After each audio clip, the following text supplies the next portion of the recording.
Lionel Messi is undoubtedly one of the greatest footballers ever to have played the game, and a shock move to PSG has me wondering how will they utilise the Argentine.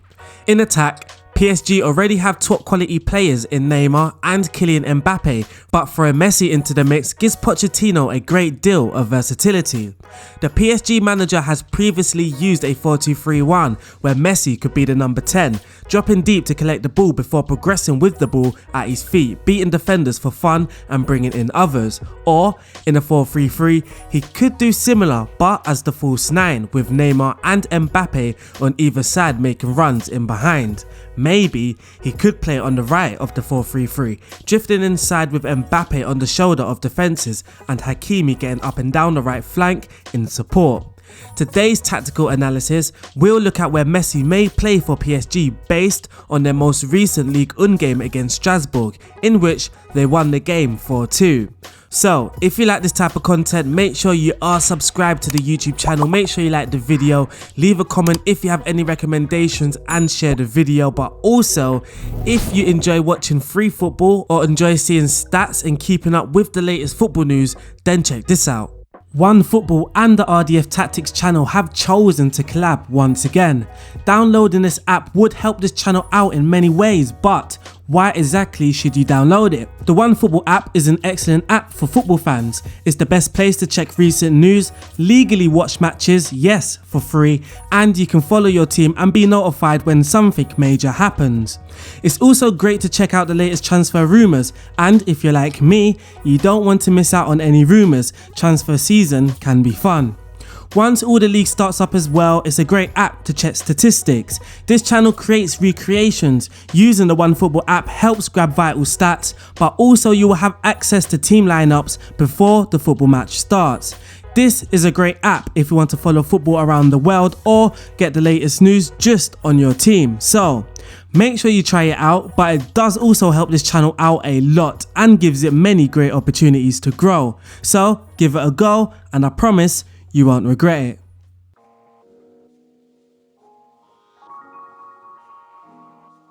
Though PSG played a 4-4-2 in their opening game, Poch opted for a 4-3-3 against Strasbourg after the Messi announcement. Only time will tell if Messi had any influence and if Poch was preparing tactically. Still, this system is arguably the formation that would make the most sense going forward with Messi in the side. Not only would it allow all three, Neymar, Mbappe and Messi, to play in natural positions, they could also have a solid structure behind them with a midfield three and incoming support on the flanks from both fullbacks. As mentioned in a 4-3-3, Messi could operate as either a false 9 or on the right side of the attacking trio. Crucially, because of the Hakimi signing, I feel Messi on the right would be the more natural, as this would allow Hakimi the freedom to get up and down the right flank, which he's great at, and Messi could come inside and find pockets of space to collect the ball during PSG's build-up stage. Though Icardi was used as the striker against Strasbourg, that could have been due to Neymar's absence, which also saw Mbappe out on the left. With everybody fit though, Mbappe would be the striker with Neymar on the left of the three, which sounds devastating. With Mbappe's pace, he'd be on the shoulder of defences, which would automatically cause the opponent's defence line to drop deeper. In turn, this can create space for both Neymar and Messi to operate in dangerous areas or a midfield to advance to support the attack.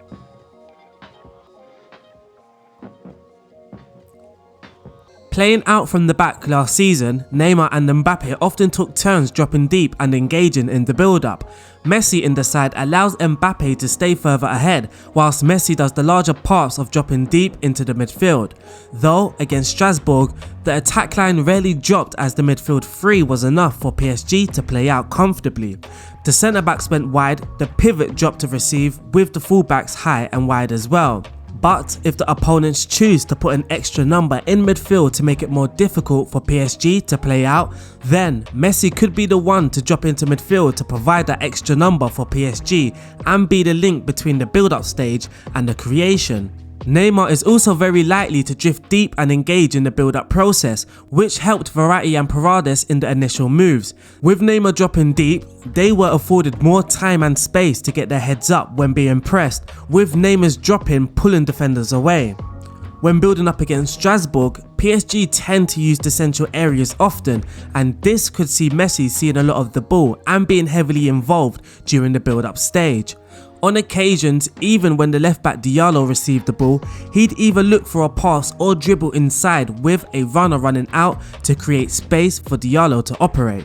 Or if Diallo did overlap, then a central midfielder or central defender would play the ball into Mbappe's feet as he comes to collect to pull a defender with him. This allows Diallo to then make a run on the outside as Mbappe quickly releases the ball to him.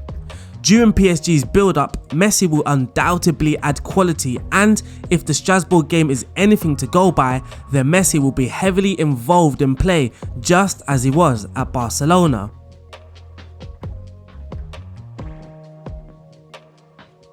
Although a Pochettino side can be very patient in possession, they've also shown that they can move the ball very quickly during transitions, getting the ball to the attackers in a more urgent fashion, which is also how they scored their third goal against Strasbourg.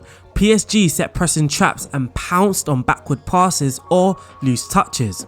For the third goal, they won the ball in the mid-third by pressing a midfielder who controlled the ball loosely, and when Garnig received the ball, he carried the ball forward before releasing Mbappe.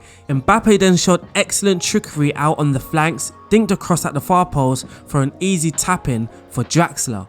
Messi during these transitions could be where we see the very best from him at PSG. The midfield three will certainly have to work hard for the attacking trio, and if or when the midfield wins the ball, they can release Messi to go on one of his mazy runs, beating multiple defenders, putting PSG in their creative phase. Mbappe is deadly on counter-attacks too. With his back to goal, Mbappe will often play a backwards pass before spinning in behind for a given goal. In a 1v1 situation, he can easily beat a defender for pace. And Neymar, similarly to Messi, loves to take players on. Neymar will instead look to run with the ball at speed until he's closed down and often shift it to another player at the exact right moment.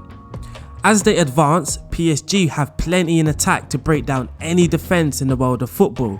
If one system isn't working, they are flexible and can switch between formations or structures, which means we may see Messi operate in various roles. 4-3-3 for me seems the most natural, whilst the 4-2-3-1 is also a viable option, whilst we must not rule out Pochettino opting for a 4-4-2 from time to time and even possibly a 3 at the back formation. But unfortunately, that wraps up this mini Messi PSG tactical analysis. Thank you guys for listening and I hope you enjoyed it. Now we're going to go into Football Manager to look at my predicted PSG 2021-22 tactic with Lionel Messi in the side. So now let's head over.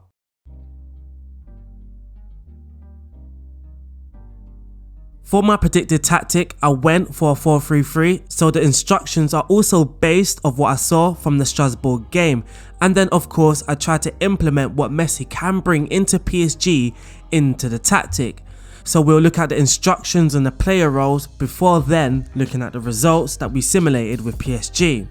So for the mentality, we are going to be using a positive mentality which can be patient but also has the flexibility to break teams down by moving the ball quickly. For the attack and width, we are going to be using fairly wide, and in the approach play we have opted for play out defence because that's exactly what PSG done, and we do have the overlap on the left hand side, which for reasons I am using an inverted wing backs, and how they work on Football Manager, they can operate still as a traditional fullback if there's no support on the flanks. But of course, if that player is there, then he may look to move with the ball inside the pitch. Again, something similar to what Diallo done. But also during that game, Diallo did also overlap, so I'm trying to achieve both of the cutting inside at times, but also have the option to go out wide. The passing directness is set to shorter, so we are trying to keep the possession, still be a possession based side, but with the tempo, moving the ball quickly, trying to get the ball to the more attacking and effective players. In the final third, we are going to be using low crosses as we don't really have any height advantage in the box, and we are also going to work the ball into the box. And probably for the most intriguing instruction, we are going to be using be more expressive, trying to get the attackers to take the initiatives and not have to follow the tactical instructions too much. In transition, when the possession has been lost, we will counter press. Again, something that PSG done against Strasbourg. The moment they did lose the ball, they did try to win the ball back. But this doesn't mean that they press intensely for 90 minutes. When the ball was lost, they did try to win the ball back straight away. But if the opponents did have the ball for lengthy spells, then they tended to keep their 4-3-3 shape. When the possession has been won, PSG again against Strasbourg did use a counter-attack, and it's how they scored their third goal. When the goalkeeper's in possession, he will look to take short kicks and play it to the defensive midfielder, which for me or for us will be the deep line playmaker. As the goalkeeper has the ball, I'm expecting both centre backs to split, allowing the deep line playmaker to drop in and receive the ball whilst both fullbacks go up and operate high and wide. Out of possession, we will be using the offside trap because we are defending much higher.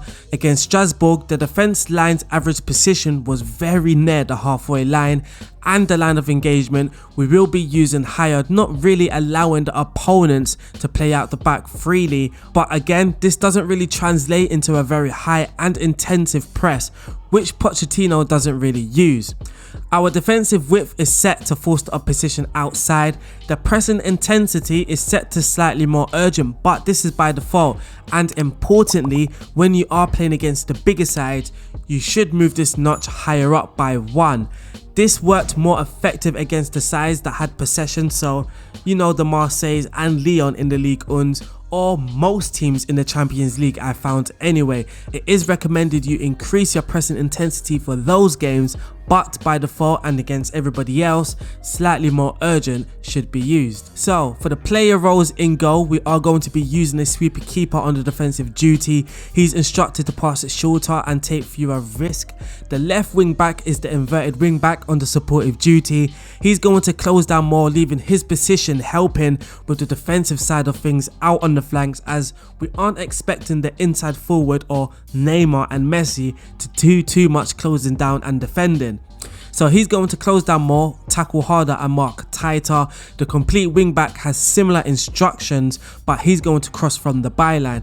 The complete wing back, of course, is going to have some attacking freedom, getting up and down that flank, naturally overlapping the winger on the right hand side. In central defence, we have one ball playing defender, which for me in my head I have Sergio Ramos if he's playing on the left side, or Kimpembe if he's playing on the left side, and Sergio Ramos would be on the right side with Marquinhos in defensive midfield.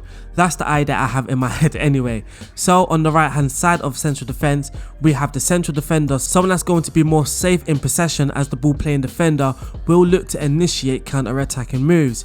In defensive midfield, we have the deep line playmaker, someone that's going to keep the tempo, keep the team ticking, especially in the build-up stages.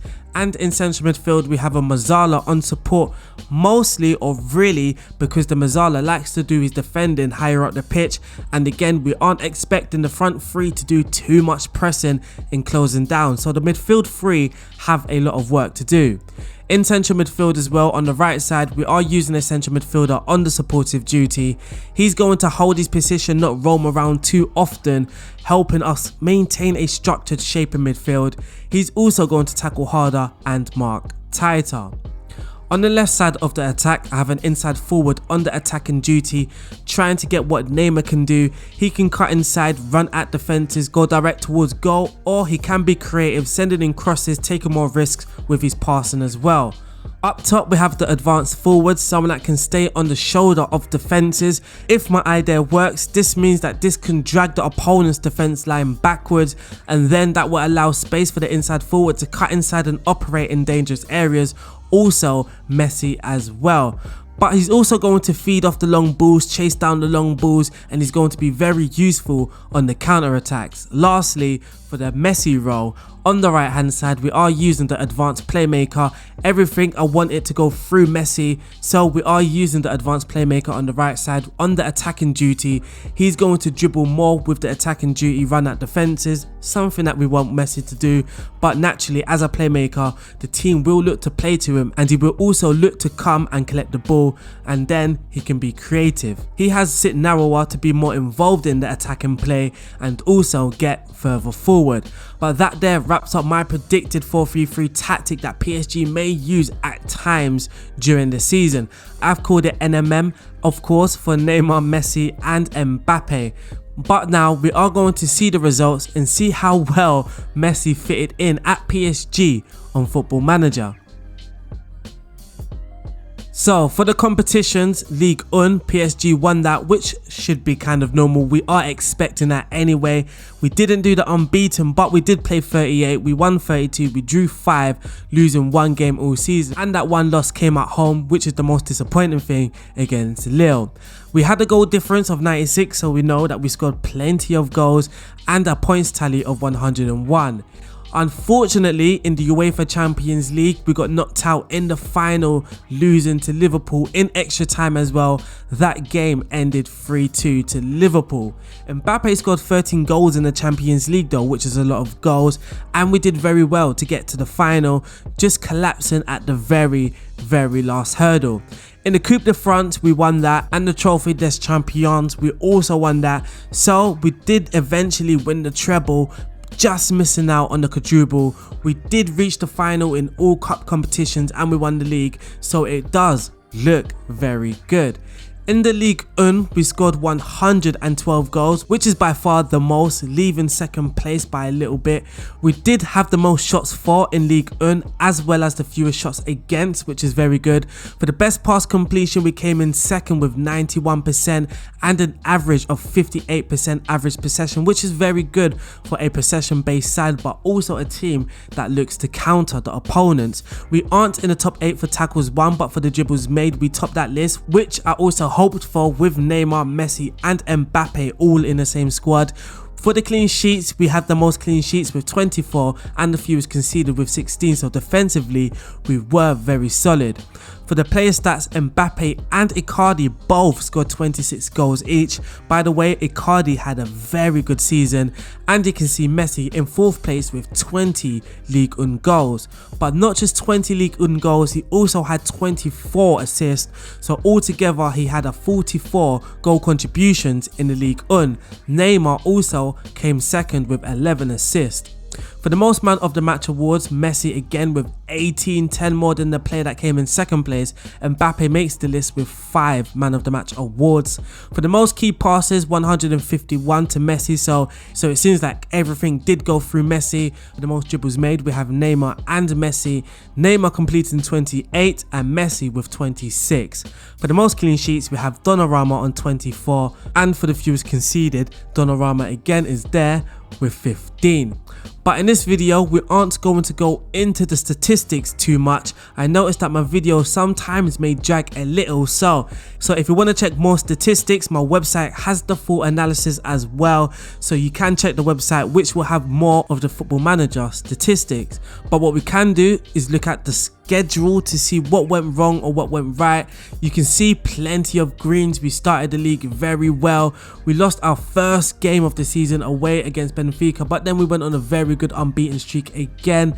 Our first league loss came in January on the 30th against Lille, and then we went on another very good unbeaten run before losing away to Bayern Munich, but we beat them in the second leg of the quarterfinals in the Champions League 3-0 at home. Away to Real Madrid in the Champions League, we drew 1-1 before beating them 4-1 in the semi-finals, and then we lost, of course, 3-2 to a very good Liverpool side. So for the top goal scorer, as you can see, Mbappe and Icardi both ended the season with 41 goals. That is very impressive, especially from Icardi, who only started 27 games but did also have 22 sub appearances. Lionel Messi also scored 25 goals in all competitions, whilst Neymar managed to score 16. Creatively, Messi again, which is no surprise, was the most creative player at PSG. Neymar came in second place with 15 assists. Wijnaldum also done very well as our Mazzala. He got 11 assists, with Angel Di Maria, who also had to operate as a Mazzala from time to time. He too got 10 assists, but he also played well as the advanced playmaker on the right side when Messi wasn't fit enough or injured to play. As you can see, he only started 39 games in all of the competitions. But unfortunately, that wraps up this video, and I hope you guys have enjoyed this video. My name is RDF. Make sure you are subscribed and make sure you like this video. You can share it and also leave comments in the comment section if you have any content recommendations. Make sure you download the OneFootball app as well if it interests you. I will speak to you guys soon. Stay safe and peace out.